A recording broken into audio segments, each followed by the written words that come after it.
What's happening, everybody? It's Orange Weekly, presented by Crouse Health. Hello. How are you in internet land?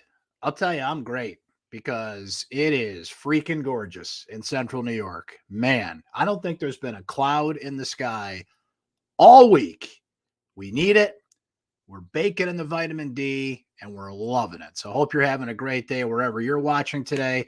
We like to get together here Thursdays, noon Eastern time, talk some SU sports. What do you think? You want to come along for the ride here? We appreciate that. If you're watching live, and the cool thing about watching live is you get to add your comments to the show. So we'll highlight some of those as we go here. Got a few different things to discuss today. If you are watching somewhere in the future on YouTube or wherever you're watching the replay, we thank you for that too. But just know that Orange Weekly streams live Thursdays at noon Eastern time on all these channels you're watching now. We're on Facebook, we're on Twitter, we're on YouTube. We should probably be on the TikTok too. I don't know how we would do that live, but I don't know. We'll figure it out. We got a few things to get into on the show today. Big story this week here in Syracuse, as broken by yours truly. Adam Weitsman is out. Syracuse's big booster, most notable booster, will no longer contribute NIL money. He's no longer going to bring celebrities to sit courtside. He's out. So what's the fallout to that and how Syracuse recovers from that? We will discuss a couple of lacrosse stories on the table. The number one Syracuse women's lacrosse team, big showdown with North Carolina on Saturday, is the men's lacrosse team on track. We will get into Jesse Edwards, the latest to enter the transfer portal. He's looking for some big-time NIL money, hence what we were just getting into with Adam Weitsman a second ago, that Syracuse apparently could not deliver to him, and the comings and goings in that department, maybe a little SU spring football. If you want to get into that, the spring game is next Friday.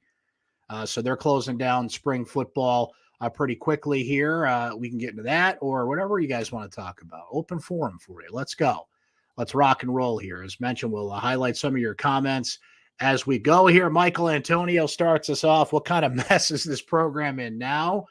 And Aaron says, we just signed a 7-2 center. I like the mess. Well, there you go. Now, I think the 7-2 center, William Patterson, who signed his national letter of intent today, is a project. He's somebody that doesn't come in with a lot of hype, a lot of accolades, not to say it won't be a great player at Syracuse at this point, but I don't think that's going to be the be-all, end-all saving here of Syracuse basketball. Respectfully, Aaron, Mr. Patterson is free to prove me wrong in the future here.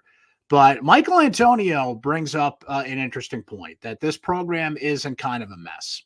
So let's just recap briefly for those that maybe kind of heard a little bit about this. Maybe you didn't read the story on syracuse.com or haven't heard. So Adam Weitsman, who is Syracuse's most visible booster by a number of reasons, literally sitting courtside at games behind Jim Boeheim with celebrities, has a very strong following on social media. He's an influencer, as the kids like to say. Over 20 million followers on Instagram, and he's a mover and a shaker. And he is somebody that put his money where his mouth is, NIL-wise, paying players, according to him, over $1 million to Syracuse basketball and football players a year ago in NIL money. He, of course, had the suite at Syracuse, and he was the guy, like in this new era of name, image, and likeness and the world we're in college sports. Like, he was the most visible booster that Syracuse had, and it was always an interesting relationship. I think that he made Syracuse very nervous in terms of, particularly with the Elijah Moore situation. So Elijah Moore, class of 2024 commit to Syracuse. Member, he flew him in on a private jet with a boogie with the hoodie. I remembered who his name was, and Fabulous, a couple of rappers from the New York City area. And a lot of people felt like that stunt in particular flew a little close to the sun, right? And maybe you shouldn't be doing that. Now, Adam all along maintained that he would check with compliance. He had an NIL lawyer at his disposal to make sure that he wasn't breaking any rules, that he was not, look, the NCAA is just a fruitless endeavor at this point. Syracuse should not be afraid of the former big bad NCAA. They're a mess. They completely dropped the ball on NIL a couple of years ago. They went from rigidly fighting NIL up almost to the point of the Supreme Court to just like opening up the floodgates when they got their butts handed to them in the Supreme Court on a different case, the Alston case, which was not about NIL, but similar. It was about payments to athletes in a different way. And then they just said, okay, yeah, a month from now, this was in June of 2020, I believe, or 2021. Like, yeah, a month from now, you guys, yeah, go ahead, do whatever you want, NIL-wise, right? So Weitsman, citing some differences with Syracuse Chancellor Ken Severud, says he's no longer going to do what he did. And look, love or hate his methods, and I'll highlight some of your comments here as we go here, guys. It made Syracuse stand out.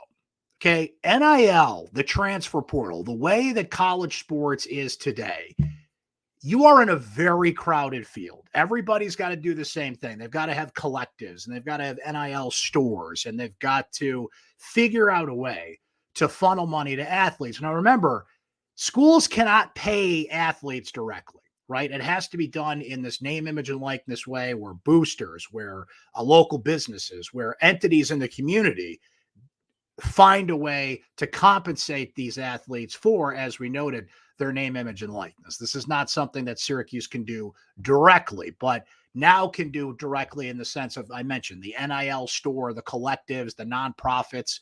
There are now some for-profit collectives being formed out there. It's craziness, right? It has just turned college sports upside down. So even in a very crowded field, right? And Brian, I don't know the answer to your question. Like, I don't get what's allowed, what's not allowed. The NCAA just did not set any guardrails for this. And now to turn around and say they're going to try and enforce some of this, how? How do you put toothpaste back in the tube? It's a joke where this situation has gone. I like that athletes can be compensated for their name, image, and likeness, but there's just no guardrails to this whole thing. So Weitsman's out. And agree or disagree with his methods, agree or disagree with the reasons he's stepping aside. I mean, the chancellor, you didn't have a great relationship with him. I don't know. I don't know why two grown men, especially with your biggest booster, I should say, can't sit down and have a conversation and work some things out. Certainly, they were not happy with how visible he became, almost became bigger than the program, if you will. Adam said, and you can read my stories on syracuse.com. I wrote a story earlier this week on Tuesday. I wrote a column about it on Wednesday, which is up now. You know, Adam had a philosophy that it had to be done bigger and better. It had to be done in a way to make Syracuse stand out. And he wanted to bring the athletes and the celebrities and the big names to sit courtside to give, this according to him now, again, agree or disagree with his methods, to give the fans a little bit more at games, put a little more entertainment value in the games. He paid for everything, by the way. The university didn't pay a dime of this stuff. If anything, they would bill him for certain things that he would do. And do celebrities bring in recruits? No, but it doesn't hurt that a Josh Allen, that an Allen Iverson, that a Giannis Antetokounmpo, name all the names that have been here, can walk in the locker room afterwards and address the team, right? That was a bonus. That was kind of like a, hey, let's get Syracuse in the headlines, Tom Brady, Jimmy Fallon, that type of thing in a different way. Where Adams' presence was important was when all these, not only recruits, but now transfers, had questions about name, image, and likeness money, right? Especially when their market value got to a point where you're kind of above, like just getting a cut out of the collective. There's Adam Weitsman right there, that if you reach a certain level of popularity, notoriety, and, you know, we're talking about big bucks here, he's the guy you could go to that would do it. Now, is he Syracuse's only NIL sponsor, if you will? No, he's not, but he's certainly been more visible and more out there than some other people that are doing it. So look, it's a big blow. It's not back to square one, but now Syracuse has to figure out how to recover from that, because look, some of the bigger programs that you're competing with just in the ACC, let alone, you know, in the world of college athletics in general, right? They have 5 Adam Weitsmans as opposed to what Syracuse has. Look at John Ruiz, the guy at Miami. And look, this is a crazy world that changes. Syracuse has been pretty cautious about certain things. Look, they have done some things that have put them, not, I don't want to say ahead of the game, but they were early on. They established an NIL program at the Fox School, which athletes, the Fox School of Management at Syracuse University, which athletes can take, learn about NIL, how to manage their image, how to manage their money, how to seek endorsement deals. That's great. But you cannot say beyond Weitsman that Syracuse has been bold, has been a standout, has been a leader in NIL. So now we're at a point where Adam's out and Jesse Edwards has entered the transfer portal. And it seems NIL was the main focus on this. Now, Jesse is a really interesting case because Jesse is an international student and he is here on a visa. There are rules about that. You cannot make money unless you have a special work visa in the United States as an international student. Well, obviously, someone found a workaround about this. And from what I understand, Syracuse found a workaround and was offering Jesse some significant figures. There's been a lot of numbers thrown out there. I don't want to speculate about it because, how accurate are these numbers?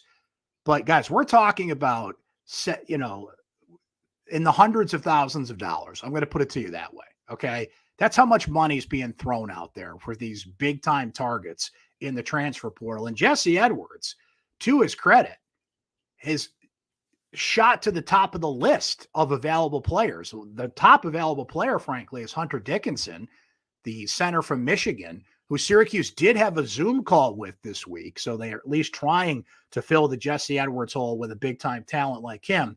It feels like Maryland and Georgetown are better opportunities for Dickinson. But here's the thing, guys. If Syracuse could not get Jesse Edwards back, and NIL was certainly one of the main reasons why, what makes you think they're going to win the race for Hunter Dickinson or any other prime transfer portal candidates? To their credit, they got J.J. Starling to come back, but there's an emotional and very obvious connection there. He's from Syracuse, New York, and he's going to step right in and play. We'll see what Judah Mintz's situation is, if he comes back or not. Remember, he's seeking NBA draft feedback at this point. I don't think he's going to get drafted very high if he does. But guys, some of the money that's being thrown around here, you would make more taking that deal than if you went to the G League. Think about that. Professional basketball players making less than seniors, grad students, and in some cases even younger than that in college. How the roles have been reversed here, right? This is craziness. Chris with a good question here. Do we get to a point where a group of 30 huge programs that can pay and then the rest, including Syracuse, effectively become one AA? Honestly, maybe that would be for the best. When this whole thing happened, Chris, everybody said that the big time programs, the rich would get richer, right? The Alabamas of the world, the Floridas of the world, the Kentuckys of the world, mixing in different football and basketball programs here, the heavyweights, the Clemsons of the world. This would just give them an even bigger advantage. Notre Dame, like you can name them all. We're starting to see that's probably going to be the case, right? If you're at some of the lower programs, if you will, and you establish yourself as a good player, you just throw your name in the portal and somebody's going to upgrade you. It's like a minor league within college sports, right? There's always been several tiers at the Division I level, but now the rich are getting richer. The Power Five is not even the Power Five anymore, and it's being shrunk down even further because, the big-time programs were always going to have the big-time boosters. They used to do it on the down low. Now it's just out there. Sherry with a good point here. I remember when a local car dealer got in trouble for being associated with the basketball team. Nothing ever came of it, just lots of noise all over the NCAA. I mean, some stuff did come of that. Syracuse got sanctioned for that, but that sounds so stupid at this point, considering the kind of money and endorsement deals that these athletes are getting today. That was always stupid, that the NCAA, that the schools themselves wouldn't compensate these athletes for the name, image, and likeness when they were doing it themselves. You know how much money these schools have made off athletes over the years? Just look at the Ed O'Bannon case as an example of that. So, guys, we could do the whole show on this. We could do a whole hour on this at this point, right? But Jake may have a good point here. College basketball as we know it, college sports as we know it, may be dead. That's not hyperbole. That's not hyperbole at all. college sports as we know it is dead. This is not college sports. Yes, they still play at fine institutions across the country, but the money that's involved, the exposure that's there, the TV deals, now NIL, the transfer portal, like it has changed the sport. It has changed what we should call this. And we were just saying this is essentially minor league sports. It always was. But there were a lot of athletes, remember, that were never going to play professionally. Like this is the peak of where they would be. And now even some of those athletes, like Jesse's going to go pro. But I look at a guy like Joe Girard, who I think is going to sign with LSU. He visits LSU this weekend. From what I'm hearing, that's probably the leader in the clubhouse at this point. Joe is not going to have, in my opinion, he's free to prove me wrong, but could he play pro basketball somewhere? Sure. I think there's leagues out there, the G League.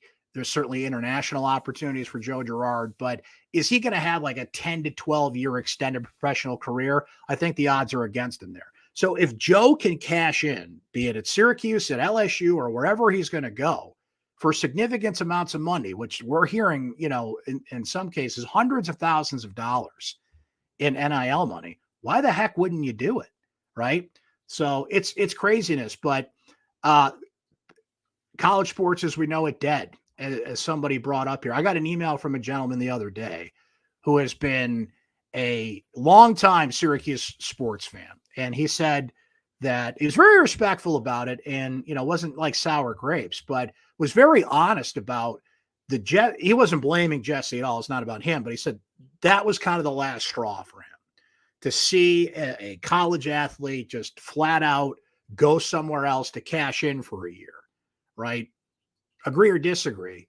This is somebody that's like, I just can't watch this anymore. I can't make time for this anymore. This is not why I am a fan, in this case, of Syracuse athletics.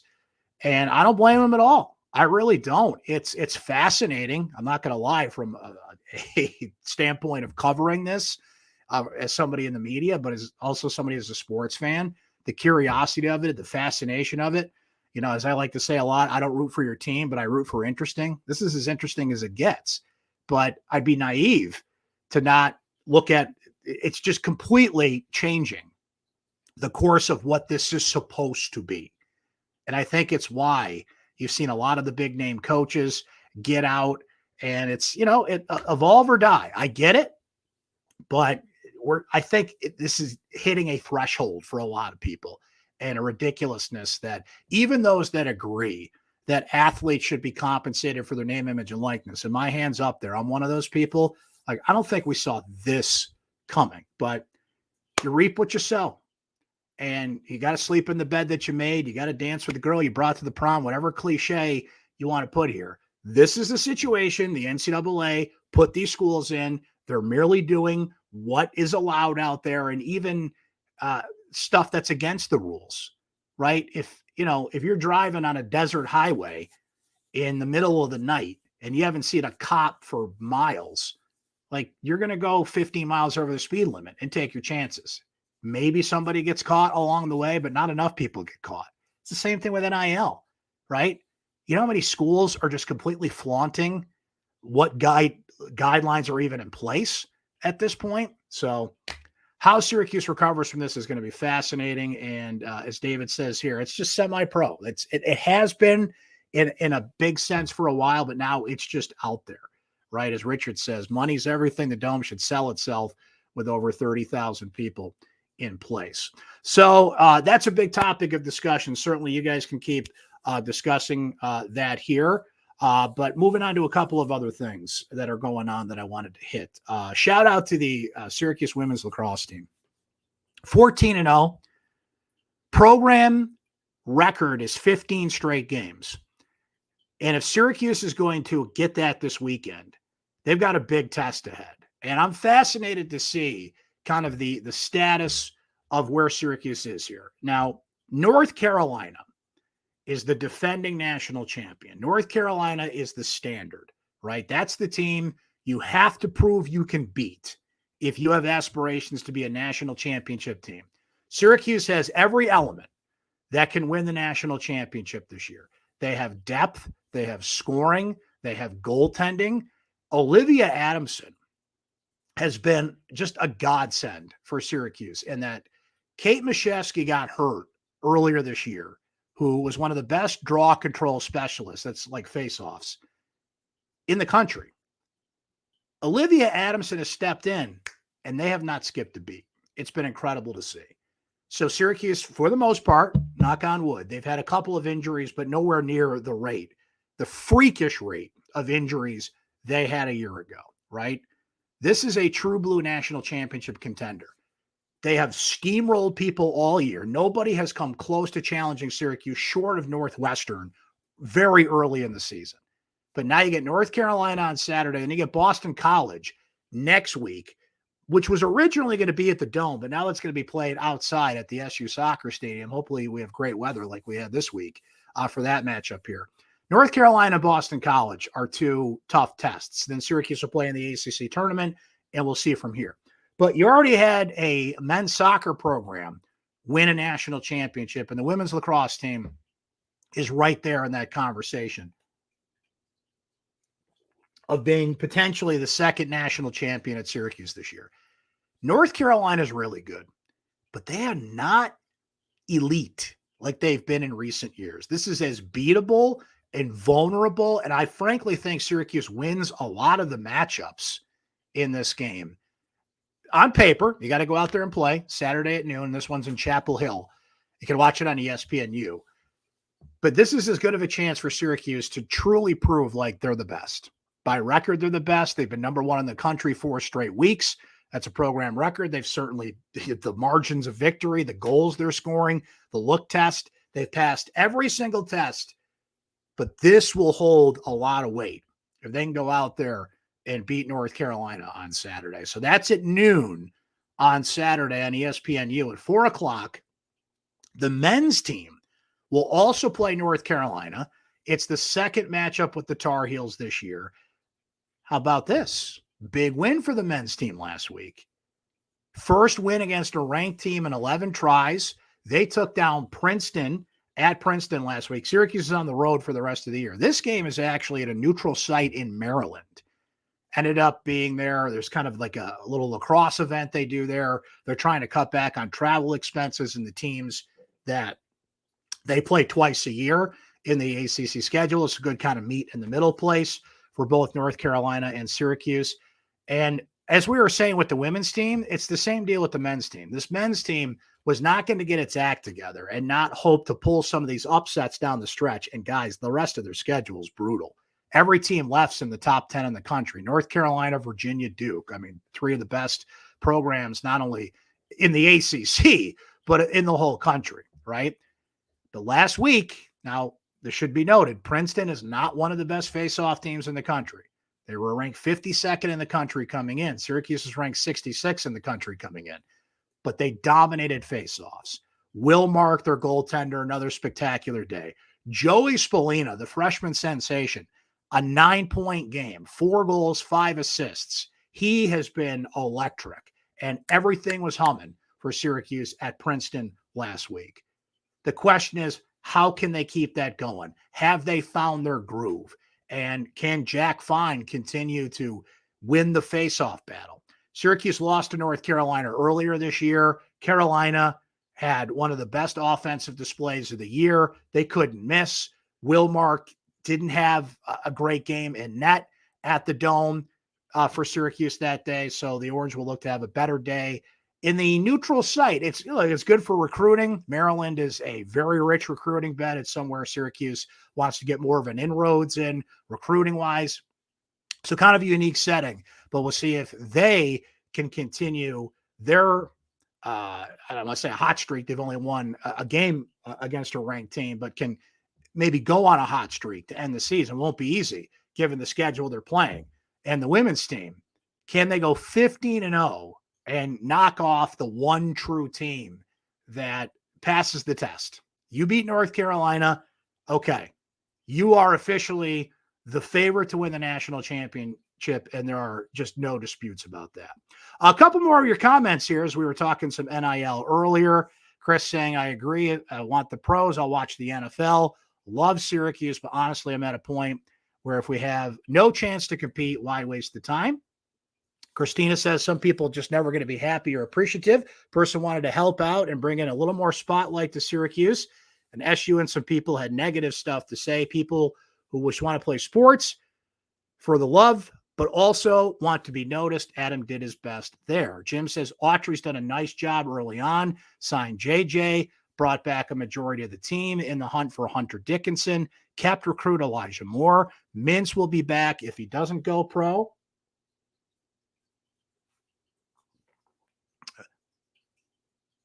Alan says free Adam. There you go. There's my man Brian. There you go. Yeah, it's funny how egos get involved in these things. You know, I think to play devil's advocate a little bit, Adam, you know, the chancellor didn't talk to you. Here's the thing. If you don't feel that your money is welcome, if you don't feel the literally millions of dollars on the line here is not valued somewhere, I don't blame you at all for taking it somewhere else. Because Adam is not an alum. He didn't have to do all these things. He did it. I think a big part of it was his relationship with Jim Boeheim, certainly, but became a big supporter of Syracuse athletics. The kids, he said it to me himself. One of the big reasons he did this was to help out the student athletes, not only financially, but to be a mentor to them in terms of, you know, remember, he's an Instagram influencer, businessman. They look up to him. That's, you know, Adam's got some check marks in his past. He'd be the first person to tell you that. He's a convicted felon, spent time in jail. He's been very open about discussing that. So, you know, Syracuse was uncomfortable with that.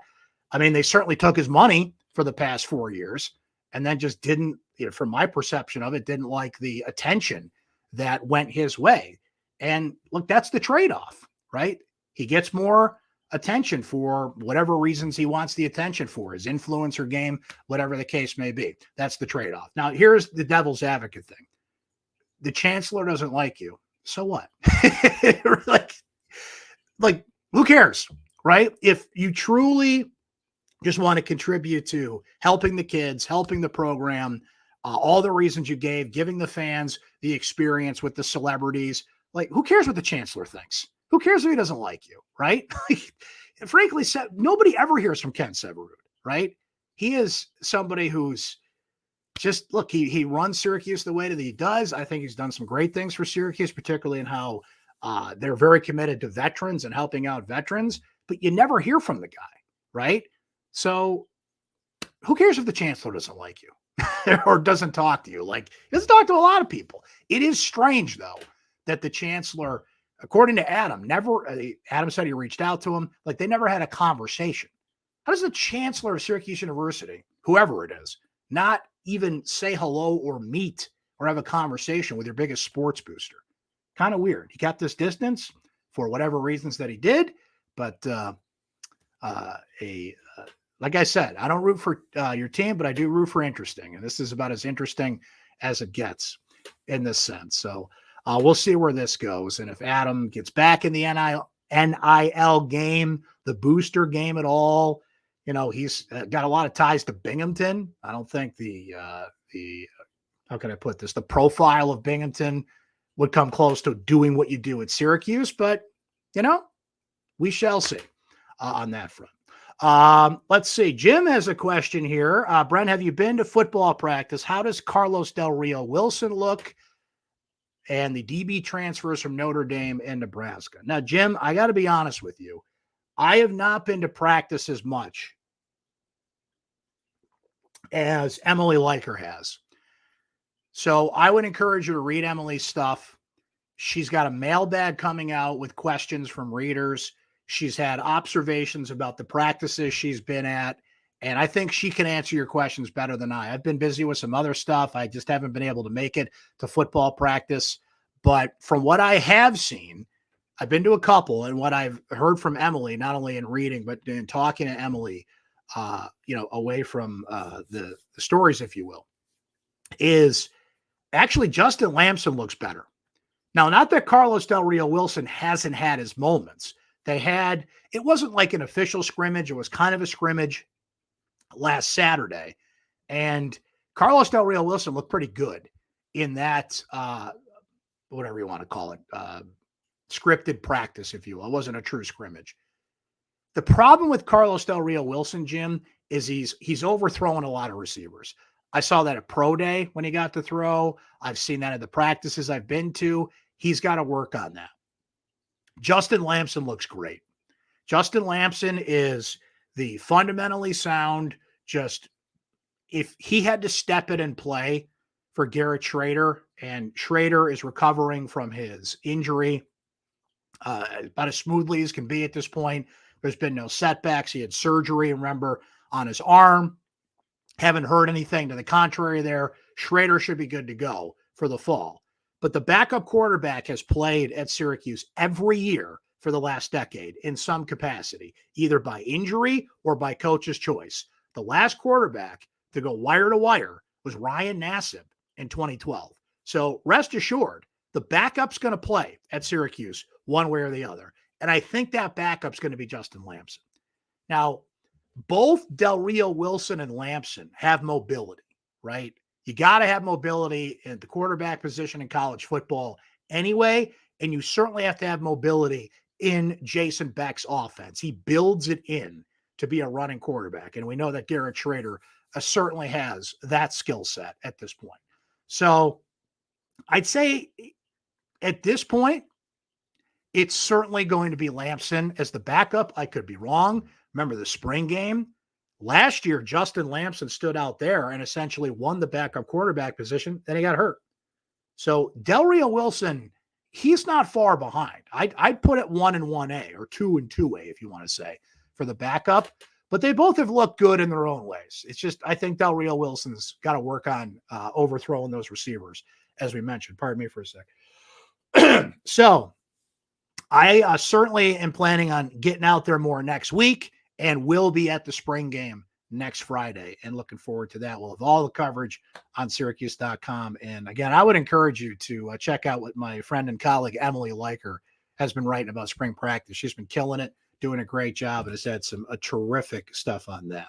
So Lynn says, are we going to go into the portal to replace Edwards? Do you think someone else will step up with NIL? Without it, we're sunk. And hello from Florida. It's like Florida here today in central New York, Lynn. I'll tell you that. About 80 degrees, sunshine outside my window. We'll take it on April 13th. They're definitely going to go in the portal to replace Jesse. They did have a Zoom meeting with Hunter Dickinson, who's the top player in the portal right now, happens to be a center. I don't think they're going to land Dickinson if their NIL issues are what they are at this point. That's why you lost Jesse. But at least they're in the game. They had a conversation with him, and it's a possibility as opposed to he won't even talk to you, right? But that is going to come from the portal. Remember, guys, the portal closes on May 11th. We're coming down the pike here. That sounds, it's a month away, but these things go quicker than you think. You got to talk to different schools and line things up. And, you know, you don't want to mess around with that, especially if you're looking to play somewhere else and cash in an NIL deal and all the stall that you got to dot all the I's, cross all the T's, and the whole thing. So the answer is yes. If they get a player on the level of a Dickinson or not, we'll have to see about that. That'd be a hell of a trade, though. I'll tell you that much. If you can replace Jesse Edwards with Hunter Dickinson, you're doing okay, especially if it's just for a year. And the interesting thing with this is, guys, that remember, Jesse Edwards, Joe Girard specifically, and, you know, ifs and nuts and candy and nuts or whatever that expression is, they wouldn't be here anyway, if not for the COVID exemption, right? These COVID exemptions are going to start running out soon. They have that 5th year because of the COVID exemption. They would be gone anyway in a traditional sense. But now they're in a world where they're both going to go somewhere else, and they're both really going to cash in. Really going to cash in. And good for them. I say good for them, you know? That's the game, baby. That's the game. So there you go. Any other last-minute questions or comments, jump in there, guys. But I think we'll start to wrap things up for this week's edition of Orange Weekly. On that note, let me just remind you that this show streams live Thursdays, noon Eastern time. All your great comments today getting highlighted. That's how you become a part of the show. But you can always watch it on demand when you want. Make sure you subscribe to our YouTube channel, Syracuse Orange Sports on syracuse.com.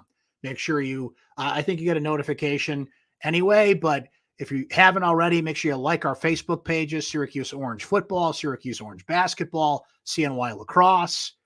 We're streaming today. Follow me on Twitter at Brent Axe Media if you haven't already. So that's where the show streams live. But you can always check out the YouTube link. You can always, we put up a story on syracuse.com, which highlights what we talked about, and you can watch the show on demand whenever you want.